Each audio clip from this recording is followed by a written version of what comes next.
Dear students, Namaste everyone. Welcome to Statistics online class. In the previous classes, we have studied three distributions. That is, our first one Bernoulli, next binomial, and a Poisson distribution. And also we have solved many problems on that. Now let us start a fourth distribution, namely hypergeometric distribution. First of all, it is a discrete theoretical distribution. As earlier we studied, it is also a discrete theoretical distribution.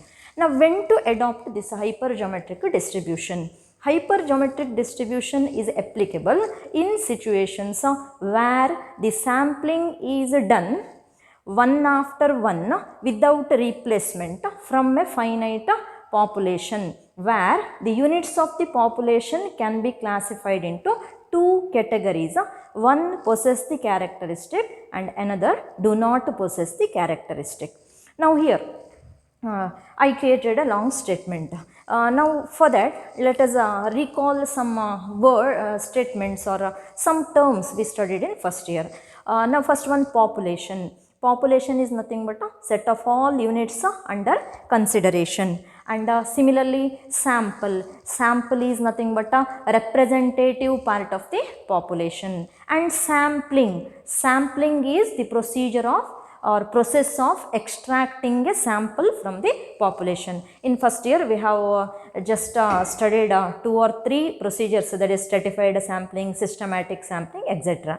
Along with that 3 different types of selections we have seen, that is selecting together, selecting one after one, that is selecting items one after one with the replacement, another one without replacement. Now just recall those types of selections with the one example. Now consider a box which has 6 green and 4 blue balls, and we are going to select 2 balls at random. So select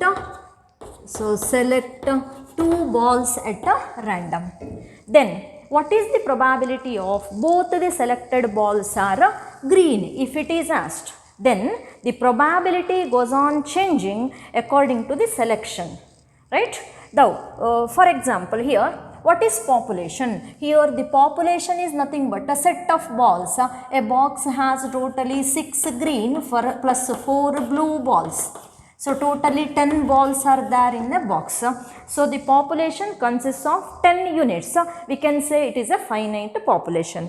And it can be classified as 2 categories.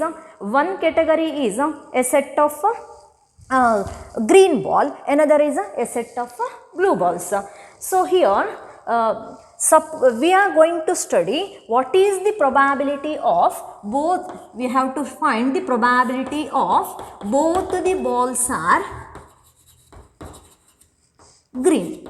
So suppose we have to find the probability of both the balls are green. Here we can say a group of or a set of green balls, we can say it possesses the characteristic. That is the class of population, a group of population about which we have to study, that is called as a possess the characteristic. And another group is there, that is the set of blue balls.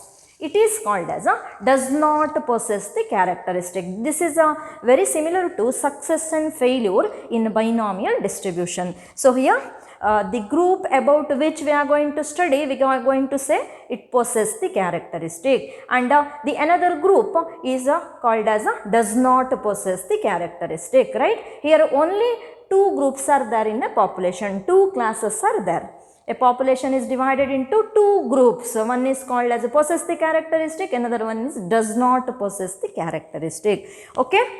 Then after that, here how to find the probability of both the balls are green? According to 3 selections, we know that is first one, probability of both are green, which is equal to how many or what is the favorable number of outcomes to this event.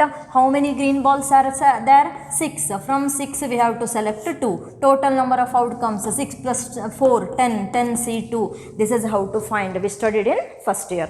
And next one, question number 2. Suppose it is asked to find the probability of both are green. The same question, but it is given the selection is made one after one with the replacement. So selection is done one after one with the replacement. It is very important. So what do you mean by selecting items one after one with the replacement? That is, here we have to select 2 green balls. We can define 2 events. So first event as let event A, first drawn ball is green, right? And let event B, second drawn ball is green. So we have to define 2 events separately. There are 2 draws here. Since we are going to draw one after one, there are 2 draws corresponding to each draw. We have to define one event. So we can split this as probability of first drawn ball is green and second drawn ball is green. Second drawn ball is green, right? Once again, everything we have studied, I am going to just remind it. Now here, next we have to adopt a multiplication theorem, conditional probability, unconditional, everything we have seen. Here, since a draw is made one after one with the replacement, look at the first draw. We are going to select a green ball in the first draw. After the first draw, the selected ball is replaced in the same box before the second draw is made.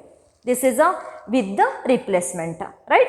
Without replacement means once a green ball is selected in the first draw, we are not going to replace it in the same container before the second draw is made. So in the selection, that is if you are going to select the items one after one with the replacement, the number of items remains same before each draw. But if it is without replacement, the number of items goes on decreasing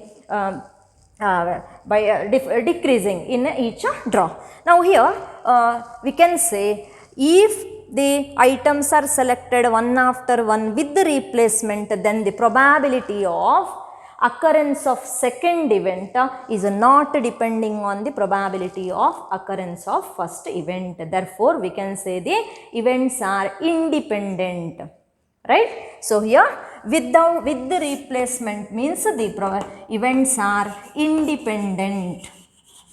Similarly, if we have to find the probability of both are green one after one without replacement. Now I am talking about without replacement. That is a ball is drawn in the first time, that is a first draw, then we are not going to keep it once again in the box. So for the second draw, that one ball reduces, total number of balls is will be reduced by 1 unit, 1 ball, right? So here we can write probability of first drawn ball is green and second drawn ball is green. Now here, if the draw is made one after one without replacement, probability of occurrence of second event depends on the probability of occurrence of first event. So we can say here the events are dependent. So you must remember these points always under probability concepts. This is a very important point. If the selection is one after one without replacement, then always the events are dependent. And since the events, second event depends on first event, third event depends on second event, and so on, that is, we can say successive events are dependent. Since the successive events are dependent, then we can say probability goes on changing in each draw. Probability goes on changing in successive draws. So by clubbing all those, I wrote here 4 points. The following conditions, just see here, the following conditions characterize the hypergeometric distribution. The first one is the draw is repeated for a fixed number of times from a finite population. Here we have seen, we have considered a finite population and we have repeated the draw must be repeated in a finite number of times. Here 2 draws we made in this example. Next, the result of each draw can be classified into one of the 2 categories. So, population should be classified as only 2 categories and the result must be either belong to either one of the 2 category, right? That is either it must be green or blue. No, sorry, green or blue. Okay. Next, here successive draws are dependent as they are made without replacement. Just now here I told. Last point, the probability of success changes on each draw. So, all those points I explained through an example. So, here in the last situation we can adopt a hypergeometric distribution, right? Once again I will repeat the first statement, that is a hypergeometric distribution can be applied in a situation where sampling is done one after one without replacement from a finite population, where the units of the classification are classified as 2 categories. One possess the characteristic and another does not possess the characteristic. That is about hypergeometric distribution. Next, we have to write the probability mass function of hypergeometric distribution. Before writing that, let us see one example. The example we have studied in first year. You solved that problem for 5 marks under random variable chapter. Now here just I rubbed these points, 4 points, that is state the conditions which characterize the hypergeometric distribution. It can be asked for 2 marks also. Then those are very similar to the points that we have studied when a trial is said to be a Bernoulli trial. Very similar, the last 2 are just opposite to the points we have studied under Bernoulli trial. Here let us start with an example.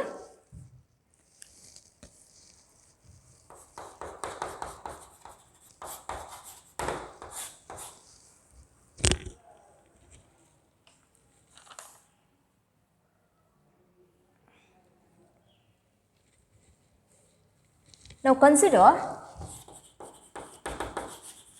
a box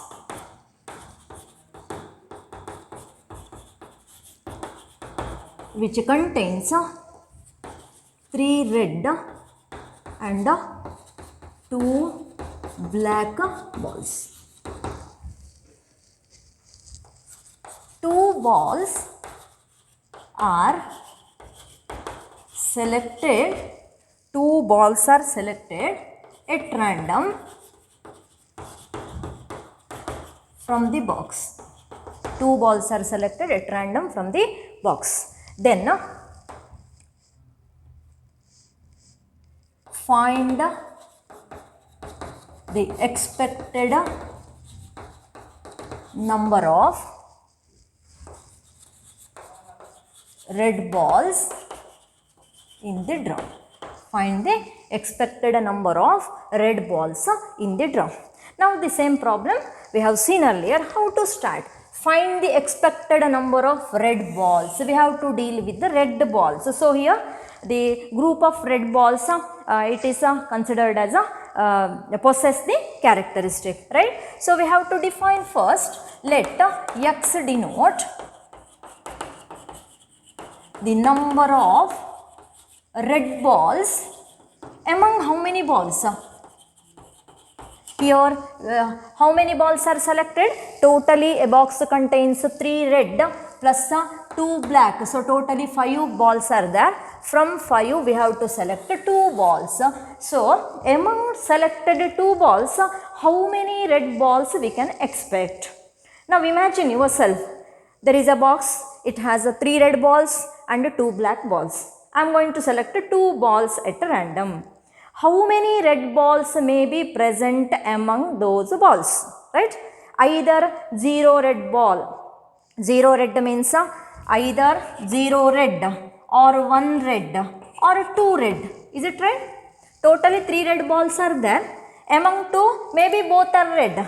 Either both the selected balls may be red, that is 2 red, or 1 red and 1 black, and another possibility is 0 red. 0 red means both the balls must be black. These are different possibilities, right? So here, since I am going to define, let x denote the number of red balls among how many balls? In a sample, that is 2 balls, among 2 balls selected, right? Among 2 balls selected. Then x takes values. Which are the values? Then we can write x takes values either 0, 1 or 2. Maybe this indicates number of red balls, 0 red balls, 1 red ball or 2 red balls. We are going to only select 2 red balls. Okay. Then after that we have calculated probabilities last year, right? How to find the probabilities? Just recall one by one. Now first one, probability of x equal to 0. What do you mean by probability of x is equal to 0? Probability of 0 red balls. Is it right? We have to select totally 2 red balls. Among them 0 red ball, 2 balls. Among 2 balls 0 red means obviously we have to write 0 red and 2 another color black. This is one possibility. How to rate the probability? Favorable outcomes divided by total number of outcomes. So total number of outcomes, totally 3 plus 2, 5 balls, right? Or 3 plus 2, is it right? 5. From 5 I have to select 2 balls. So 5C2. And number of favorable outcomes, how many red balls are there? 3 red, 3C0. From 3 I have to select 0. And when and comes right into 2 black means 2 black balls are there. From 2 we have to select 2.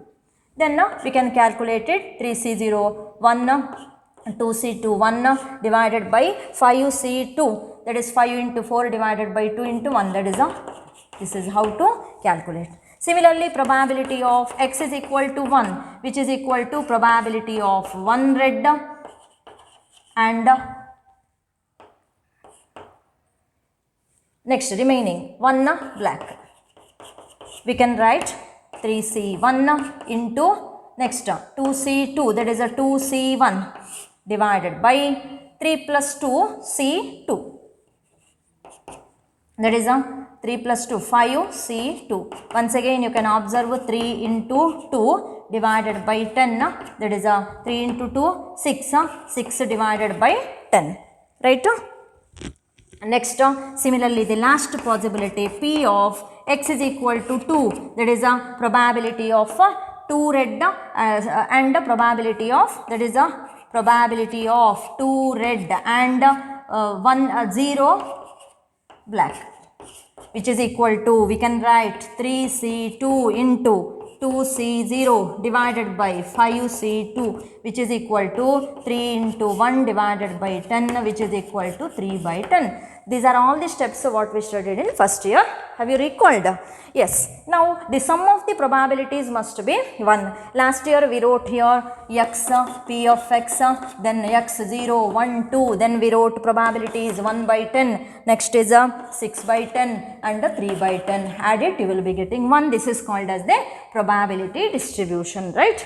Now the same distribution which we studied in the previous class, we are going to name it as a hypergeometric distribution. Just observe everything we studied, only we don't know the name of the distribution. This is an example for hypergeometric distribution. So what is the probability mass function? For that, just I am going to replace the number by some notations. For example, instead of 3 I am going to write A, instead of 2 B, next instead of 2 I am going to write N. Here I can say, consider a box which contains A red and B black balls. We are going to select N balls at random from the box. What is the, find the expected number of red balls in the draw, right? Then how we can continue? Now everywhere in these probabilities I am going to replace 3 by A, 2 by B and 2 by N. Now first let us see this 3C0. Now in place of 3 I am going to write A, right? Here also I can write A. A. Next, this is 2. In place of that, I am going to write B. Just observe. So, A I wrote, B I wrote. Next, what is this? 5. We know this is this 5 is A plus B, and this is also A plus B. Have you understood? Now, 3 values are remaining. This one I have to denote 2, 0, 2. Here 0, 2, 2. Those must be replaced by the notation. Now, what is this 0? This is the number of red balls selected from A balls. Is it right? Number of red balls selected from A balls. Number of red balls. We have denoted it as X. So, remember, this is nothing but a small letter X, the number of red balls selected. Right? So, here X equal to 0. If you are going to see the next term, here X is equal to 1. And here X is equal to 2. We have seen X takes values 0, 1 and 2. When X is equal to 0, here I wrote 2. How you got this 2? This 2 is nothing but, when it is 0, it is 2. When it is 1, this becomes 1. If it is 2, it becomes 0. That is, you can observe by adding these two suffixes, the sum must be equal to n. So, if it is 0, this one I can write it as n minus x. That is, if x equal to 0, n is 2, 2 minus 0, 2. If x is equal to 1, 2 minus 1, 1. So, it is n minus x. You can observe this is n minus x. What is the 5C2? 5C2, this is a n. Everywhere the denominator, the suffix is a n. So, now you can observe here, all the probabilities which we have calculated are in the same format. The format is ACX. ACX. Everywhere ACX. Next ACX. Next BCN minus x. B, C, n minus x, everywhere, B, C, n minus x, B, C, n minus x, divided by A plus B, C, n, right? Now, this format we can observe everywhere. This is actually called as the probability mass function. P of x is equal to ACX, BC, n minus x, divided by A plus B, C, n. Right? A plus B, C, n. Next, a range we have to write. X is equal to write range. Now, I am going to give one more example. In one example, I am going to consider A is equal to, that is A means red balls, B is blue balls. The values just I am going to change. A equal to 6, B equal to 5, n equal to 4 in one example. In another example, A equal to 3, B equal to 5, n equal to 4. Just I changed the values of A. Now, what happens? Let us see. Now, this 6 indicates the number of red balls here. This is 3. Number of black balls in the first example 5, in the second example 5, number of balls selected, that is 4 and 4. Now, let us see what is the number of red balls expected in the draw. Here we are going to select 4 items, 4 balls from 11 balls. Is it right? Then here it indicates red balls. So, X denotes the number of red balls in the draw. Red balls in the draw. Now, imagine there are 6 red balls, 5 black balls, and we are going to select 4 balls. If we are going to select 4 balls at random from 11 balls, how many red balls we are going to expect? That is, X may take values either 0 red ball, 1 red ball, 3 red ball, right? 2 red ball, 3 red ball, 4. We are going to select 4. All the 4 may be red or maybe less than 4. So, here the value ends at 4. Even though there are 6 red balls, at maximum we can select 4 red balls. Now, imagine the second example. Here this indicates red, black, number of balls selected. There are 3 red balls in a box. So, totally 8 balls. You are going to select 4 balls. So, now what? How many red balls we can expect in the draw? Now, here we can observe here that is x, the number of red balls may be either 0 red balls, 1 red ball, 2 red balls, 3 red balls. Can we get 4 red balls? No, even though we are going to select 4 balls, there are only 3 red balls. So at maximum we can select 3 red balls. So the range x takes only values 0, 1, 2 and 3. Now here just observe the last value. This is actually the range of the random variable. This is a hypergeometric variate. The range of the hypergeometric variate is the last value. Just observe what is this 4 here and what is this 3. Here 4 is nothing but the last value of hypergeometric variate, always depending on the number of red ball, availability of red balls and the requirement of red balls. So here, even though here we want 4 balls, existing balls are 6. Look at the minimum of those two, 6 and 4. 4 is nothing but a minimum of 6 and 4, right? Existing balls are higher, required are lesser. And here just observe, this 3 is nothing but a minimum of 3 and 4. Yes, here this is the last value of range. And in the first example, n is the last value of range.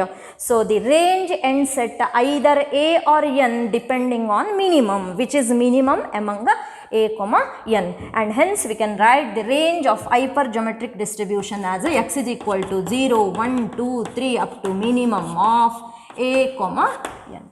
Minimum of a comma n.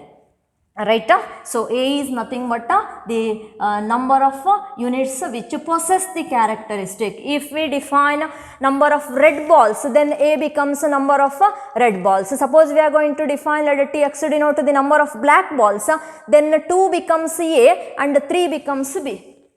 So this is just like success and failure. What we are going to define, that one we have to consider it as a. Remember, it is very, very important to note. The defined factor we have to consider it as a. Next here a comma b comma n greater than 0. So here there are 3 parameters a, b and n, and all the 3 must be greater than 0. This is called as the probability mass function, right? This is called as a probability mass function.